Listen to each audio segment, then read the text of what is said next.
अस्सलाम वालेकुम। मैं उमर मीर आज के टेक्निकल और फंडामेंटल एनालिसिस को लेके इल्म इलम के चैनल पे हाजिर हूँ। अभी सबसे पहले बात की जाए तो आज है 26 सितंबर 2022 और अगर बिटकॉइन की 4 आवर टाइम फ्रेम की बात की जाए तो करंटली बिटकॉइन यहाँ पे ट्रेड हुआ है $19,100 के ऊपर जो मैं ये वीडियो बना रहा हूँ। सबसे पहले अगर आप लोगों को थोड़ा बहुत रिकैप रहा चलो बिटकॉइन के ऊपर, तो प्रीवियसली जब मैंने बिटकॉइन के ऊपर वीडियो बनाई थी तब ये तकरीबन $18,900 या $19,000 के ऊपर ट्रेड हो रहा था। और तभी मैंने आपको गाइड किया था कि $19,000 का लेवल काफी अच्छी सपोर्ट के तौर पे काम करेगा बिटकॉइन के लिए, और इस लेवल से हम लोग बिटकॉइन की वैल्यू को ऊपर की तरफ बाउंस बैक करता हुआ देख सकते हैं। तो बिटकॉइन की वैल्यू जो बहुत भी अब गई वो $19,200 के लेवल तक गई, और उसके बाद हम लोगों ने बिटकॉइन को नीचे की तरफ ही बाउंस बैक करते हुए देखा था। और अगर आप लोग यहाँ पे वीकली टाइम फ्रेम के ऊपर देखें तो आप लोग यहाँ पे देख सकते हैं कि बिटकॉइन के प्रीवियस वीक की जो सी कैंडल है वो $19,000 से काफी ज्यादा नीचे बंद हुई है, और वो वाली कैंडल नीचे बंद हुई है तकरीबन $18,800 के लेवल के ऊपर। और उसके बाद करंट वीक की जो सी कैंडल है उसके लिए बहुत ज्यादा जरूरी है कि वो $19,000 से अबव ही बंद हो। अगर तो बिटकॉइन की जो सी करंट वीक की कैंडल है वो अगर समहाउ $19,000 से नीचे बंद हो जाती है तो ये काफी बुरा साइन होगा बिटकॉइन के लिए। और जो लास्ट क्वार्टर है 2022 का, मतलब कि अक्टूबर, नवंबर और दिसंबर, इन 3 महीनों के अंदर हम लोग बिटकॉइन को करंट बियर मार्केट का नया लो बनाता हुआ देख सकते हैं। और प्रीवियस जो लो उसने बनाया था मतलब कि $17,500, इस लेवल से भी नीचे हम लोग बिटकॉइन को जाता हुआ देख सकते हैं। तो लॉन्ग टाइम फ्रेम के लिए तो ये एक अच्छा साइन होगा, मतलब कि बिटकॉइन आप लोगों को काफी ज्यादा डिस्काउंट के ऊपर मिल रहा होगा। जैसा कि कल की वीडियो के अंदर सर मुकद्दस ने आप लोगों को गाइड किया था कि अगर तो बिटकॉइन आप लोगों को करंट प्राइस के ऊपर या इससे भी नीचे मिल जाता है तो आप लोग डेफिनेटली तौर पर बिटकॉइन को लॉन्ग टाइम फ्रेम के लिए बाय कर सकते हैं। और लॉन्ग टाइम फ्रेम मतलब कि अगले 2 से 3 साल के अंदर आप लोग काफी अच्छा अपना प्रॉफिट जनरेट कर सकते हैं। तो लॉन्ग टाइम फ्रेम के लिए तो अगेन ये काफी अच्छा साइन है कि आप लोगों को बिटकॉइन डिस्काउंट के अंदर मिल रहा है। लेकिन अगर शॉर्ट टाइम फ्रेम की बात की जाए तो शॉर्ट टाइम फ्रेम के लिए ऑफ कोर्स ये एक अच्छा साइन नहीं होगा बिटकॉइन के लिए। इसके अलावा अगर मैं आप लोगों को ये गाइड करता चलूं कि मेजरली हम लोग बिटकॉइन को इस वीक के अंदर कैसा रन दिखाता देख सकते हैं, तो इस वीक के लिए बहुत ज्यादा जरूरी है कि बिटकॉइन डेली टाइम फ्रेम के ऊपर एटलीस्ट $19,000 से अबव अपनी कैंडल्स बंद करें। अगर तो बिटकॉइन डेली टाइम फ्रेम के ऊपर अपनी कैंडल $19,000 से अबव बंद कर देता है तो फिर हम लोग बिटकॉइन को फिर से वही कंसोलिडेशन लेवल जो कि हम लोग पिछले तकरीबन 5 से 6 दिनों से देखते आ रहे हैं, मतलब कि $18,500 से लेकर $19,500 का लेवल, इसी लेवल के दरमियान में ही ट्रेड होता हुआ देखेंगे। तो मेजरली बिटकॉइन का जो एनालिसिस है वो सेम एज प्रीवियस वीडियोस ही है, वही कंसोलिडेशन लेवल है। तो मुझे उम्मीद है कि अब आप लोगों को आइडिया होगा कि आप लोगों ने किन लेवल्स के ऊपर अपनी एंट्रीज लेनी है बिटकॉइन के ऊपर, और किन लेवल्स के ऊपर आप लोगों ने अपने आप एग्जिट करना है बिटकॉइन की ट्रेड के ऊपर से। इसके अलावा लॉन्ग टाइम फ्रेम के ऊपर क्यों हम लोग ऐसा देख रहे हैं कि बिटकॉइन की वैल्यू हम लोग को अभी भी रेड टर्न दिखा सकती है, जैसे कि कल की वीडियो के अंदर सर मुकद्दस से भी आपको गाइड किया और प्रीवियस वीडियोस के अंदर मैं भी आप लोगों को बताता रहा हूँ। तो उसकी रीजन अगर मैं आप लोगों के साथ शेयर करता चलूं तो सबसे पहले कल हम लोगों ने बिटकॉइन को क्यों रेड रन दिखाता हुआ देखा था, उसकी रीजन अगर मैं आप लोगों के साथ यहाँ पे शेयर करता चलूं तो उसकी मेन रीजन थी ग्रीन बैक करेंसी, मतलब कि US डॉलर का और अपना ग्रीन रन दिखाना है कि जहां पे उसकी वैल्यू कल के दिन 113.92 के लेवल तक गई थी। अगर मैं आप लोगों को यहाँ पे DXY मतलब कि US डॉलर का चार्ट भी ओपन करके दिखाता चलूं तो आप लोग यहाँ पे देख सकते हैं कि ये मंथली टाइम फ्रेम के ऊपर मैंने ये चार्ट ओपन किया हुआ है, मतलब कि काफी बड़े टाइम फ्रेम के ऊपर मैंने ये चार्ट ओपन किया हुआ है। करंटली आप लोग देख सकते हैं कि ये चल रहा है 113.2 के ऊपर जब मैं ये वीडियो बना रहा हूँ। लेकिन लॉन्ग टाइम फ्रेम के ऊपर अगर इसके ऊपर एनालिसिस करते चलें तो अगर तो मैं आप लोगों को यहाँ पे जून 2001 से लेके मार्च 2008 तक, मतलब कि इसने अपना जो प्रीवियस ऑल टाइम हाई से लेके प्रीवियस ऑल टाइम लो जो बनाया है उस लेवल से लेके इस लेवल तक अगर मैं आप लोगों को यहाँ पे फिर रिट्रेसमेंट ऑन करके दिखाता चलूं तो आप लोग यहाँ पे देख सकते हैं कि इसके जो से करंट मंथ की कैंडल है उसके जो मेजर रेजिस्टेंस लेवल था मतलब 0.786 के, यहाँ पे इसकी वैल्यू बनी है 110.3, इससे अबव चल रही है। और अगर तो जो से करंट मंथ की कैंडल है वो अगर सम हो इस रेजिस्टेंस लेवल से अबव बंद हो जाती है, मतलब कि 0.786 से अबव बंद हो जाती है, तो हम लोग डेफिनेटली तौर पे देखेंगे नेक्स्ट मंथ के अंदर ये फिर से अपना नया ऑल टाइम हाई बनाएगा, प्रीवियस ऑल टाइम हाई, और उसकी वैल्यू अबव जाएगी जो इसने अपना ऑल टाइम हाई पिछले 22 सालों के अंदर बनाया था, मतलब कि 121.1 के लेवल के ऊपर। और अगर इस लेवल तक US डॉलर की वैल्यू जाती है तो हम लोग बिटकॉइन और बाकी की जितनी भी मार्केट्स हैं, स्टॉक मार्केट हो गई, नैस्डैक हो गया और क्रिप्टो करेंसीज हो गया, इन सबको रेड रन दिखाता हुआ देखेंगे। कल की वीडियो के अंदर समकते से भी आपको गाइड किया है कि जब जब US डॉलर हम लोगों को ग्रीन रन दिखाता है तब तक बाकी की जो सी भी मार्केट्स होती हैं वो सब भी हम लोगों को रेड रन दिखाती हैं, और उसके अलावा दूसरी जो सी करेंसीज होती हैं, यूरो हो गया, पाउंड हो गया, वो भी हम लोगों को रेड रन दिखाता है। तो अगर तो ये ग्रीन रन जारी रहता है US डॉलर का तो फिर हम लोग देखेंगे बिटकॉइन की वैल्यू और भी ज्यादा नीचे आएगी, और फिर बिटकॉइन जो लास्ट क्वार्टर है 2022 का उसके अंदर बिटकॉइन हम लोगों को नए लो भी बनाता हुआ दिखाई दे सकता है करंट बियर मार्केट का। और इसीलिए अगर बिटकॉइन आप लोगों को $18,000 या $18,000 से भी मिल जाता है तो फिर आप लोग डेफिनेटली तौर पे इसको बाय करें, क्योंकि आप लोग लॉन्ग टाइम फ्रेम के ऊपर अपना काफी अच्छा प्रॉफिट जनरेट करेंगे। इसके अलावा जैसे DXY के ऊपर मैंने आप लोग गाइड कर दिया है कि हम लोग इसकी वैल्यू को अभी भी ग्रीनर दिखाता हुआ देखेंगे, और उसकी क्या रीजंस हैं, उसकी रीजंस भी अगर मैं आप लोगों से यहाँ पे शेयर करता चलूं तो यहाँ पे फेड के जो CEO हैं मतलब के जेरम पावेल, उन्होंने अभी भी ये बताया कि फेड इन्फ्लेशन को कम करने के लिए, इन्फ्लेशन के खिलाफ वो जो सी जंग लड़ रहा है उसको लड़ने के लिए वो अपने जो से इंटरेस्ट रेट्स हैं उनको मेंटेन करके रखेगा, और अगले चंद महीने तक वो डेफिनेटली तौर पे अपने जो से इंटरेस्ट रेट्स हैं उनको बढ़ाता रहेगा। इसके अलावा जो से फेड के CEO हैं उनकी तरफ से एक नई स्टेटमेंट भी आई थी जो कि आप लोगों के साथ शेयर करना जरूरी है, और उन्होंने यहाँ पे बताया था कि हाईएस्ट इंटरेस्ट रेट्स, इसके साथ साथ स्लोअर ग्रोथ, मतलब कि स्लोअर बट स्टडी ग्रोथ, और उसके साथ साथ सॉफ्टर लेबर मार्केट कंडीशंस अगर होंगी तो इसकी वजह से हम लोग देखेंगे जो इन्फ्लेशन चल रही है अमेरिका के अंदर वो कम होती जाएगी। इसके अलावा उन्होंने बताया कि क्योंकि इन्फ्लेशन को अभी कम करना है इसीलिए वो अपने जो से इंटरेस्ट रेट्स उनको बढ़ाएंगे, और जितने वो इंटरेस्ट रेट्स बढ़ाएंगे उसकी वजह से जो हाउस होल्ड है और जो बिजनेसेस हैं उनको अभी भी अगले चंद महीनों तक कुछ पेन का सामना करना पड़ सकता है। तो इसीलिए अभी भी हम लोग देखेंगे कि अगले चंद महीनों तक इंटरेस्ट के रेट्स डेफिनेटली तौर पर बढ़ेंगे। जितने ज्यादा इंटरेस्ट के रेट्स बढ़ेंगे उतने ही ज्यादा टेंशन होगी हाउस होल्ड्स और बाकी के जो से बिजनेसेस हैं, बेशक वो स्टॉक मार्केट के बिजनेसेस हो, बेशक वो क्रिप्टो करेंसीज वगैरह हो, उन सबको रेड रन अभी भी देखना पड़ेगा। तो इसीलिए जितने जितने इंटरेस्ट रेट्स बढ़ेंगे उतने ही ज्यादा DXY मतलब कि $US की जो सी ग्रीन रन है उसमें इजाफा होगा। $US जितना ग्रीन रन दिखाएगा उतना ही रेड रन बाकी की जो सी करेंसीज हैं वो भी दिखाएंगी, क्रिप्टो करेंसीज भी दिखाएंगे, और उसके साथ साथ जो स्टॉक मार्केट है वो भी हम लोगों को रेड रन दिखाएंगी। तो अगले चंद महीनों तक ये डिस्काउंट चलता रहेगा बिटकॉइन और डिफरेंट क्रिप्टो करेंसीज के ऊपर, और अगर आप लोग इसको डिस्काउंट्स के ऊपर बाय करते हैं तो आप लोग डेफिनेटली तौर पे अपने लॉन्ग टाइम फ्रेम के ऊपर काफी अच्छे प्रॉफिट्स को जनरेट करेंगे।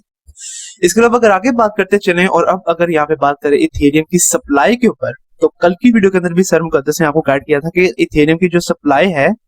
वो कम तो हुई है, लेकिन इथेरियम अभी भी एक इन्फ्लेशनरी क्रिप्टो करेंसी है। अगर इसके ऊपर मैं आपको गाइड करता चलूं तो प्रीवियसली अगस्त के महीने के अंदर मैंने ये वीडियो बनाई थी, और इसके अंदर मैंने आप लोगों को प्रॉपरली गाइड किया था कि इथेरियम ना ही अभी एक डिसेंट्रलाइज्ड क्रिप्टो करेंसी है और ना ही एक डिफ्लेशनरी क्रिप्टो करेंसी है। तो सबसे पहले तो इस वीडियो का लिंक भी मैं आपको इस वीडियो के डिस्क्रिप्शन के अंदर दूंगा, आप लोग लाजमी तौर पर इस वीडियो को देखिएगा।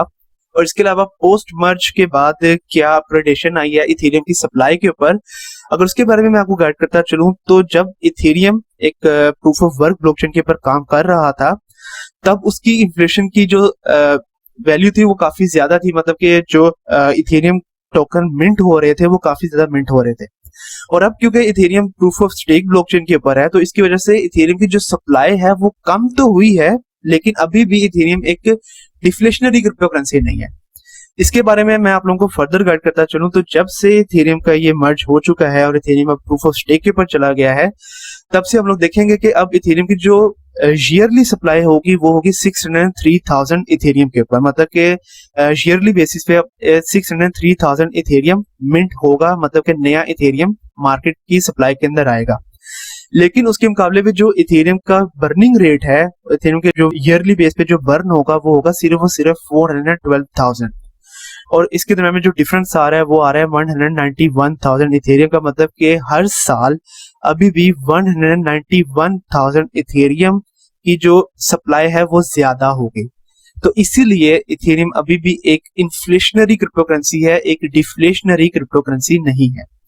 तो अगर इथेरियम को एक डिफ्लेशनरी क्रिप्टो करेंसी बनाना है उसके लिए क्या करना पड़ेगा इथेरियम को, उसके लिए ये करना पड़ेगा कि जो बर्निंग रेट है उसको ज्यादा किया जाए। और बर्निंग रेट कैसे ज्यादा किया जा सकता है, वो ज्यादा किया जा सकता है कि अगर तो इथेरियम की जो गैस फीस है उसको ज्यादा किया जाए।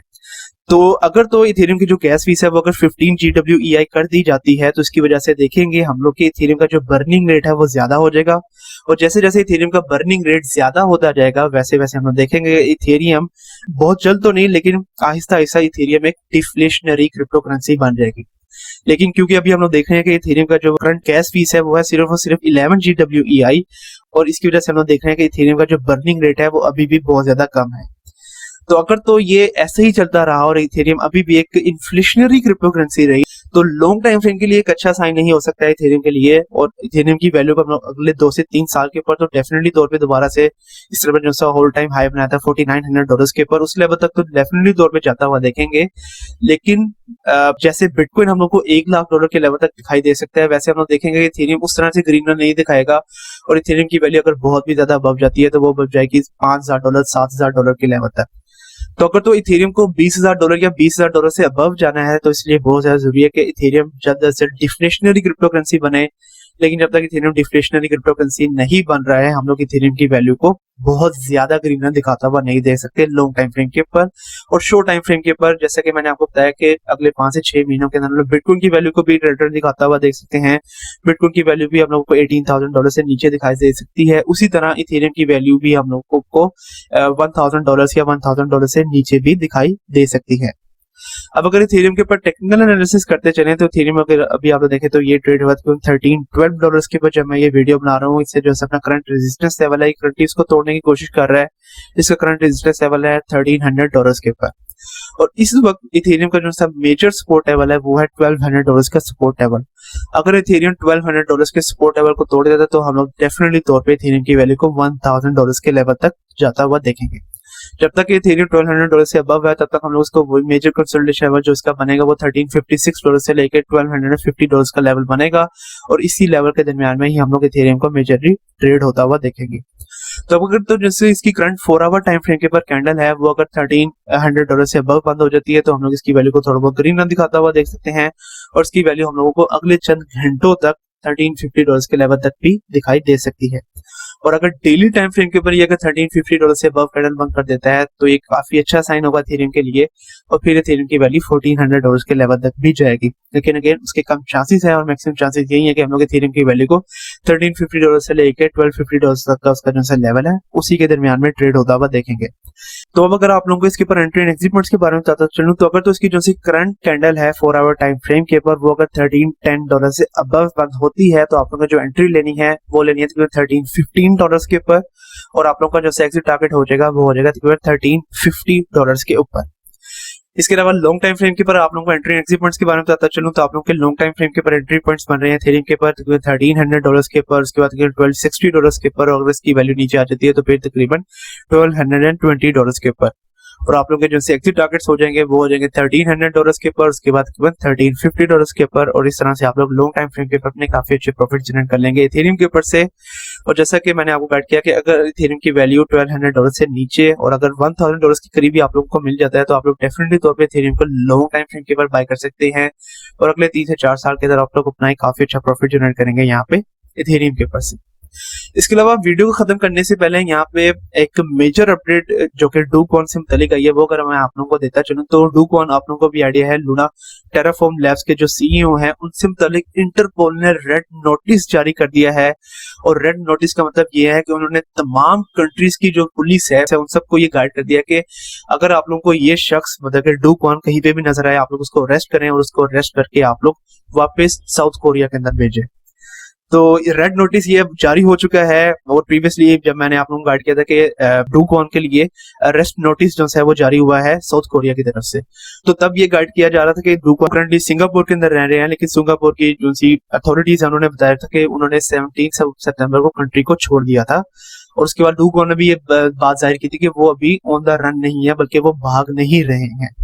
लेकिन अब फिर भी उन्होंने अपनी लोकेशन के बारे में कुछ भी नहीं बताया था अथॉरिटीज को। तो इसीलिए अब साउथ कोरिया की तरफ से रेड नोटिस जारी हो चुका है, और अगेन ये काफी बुरा साइन है LUNC मतलब कि लूना क्लासिक के लिए भी और लूना के लिए भी। तो इसकी वजह से हम लोग लूना क्लासिक को और लूना को भी अगले चंद दिनों तक रेड रन मेजरली दिखाता हुआ देख सकते हैं।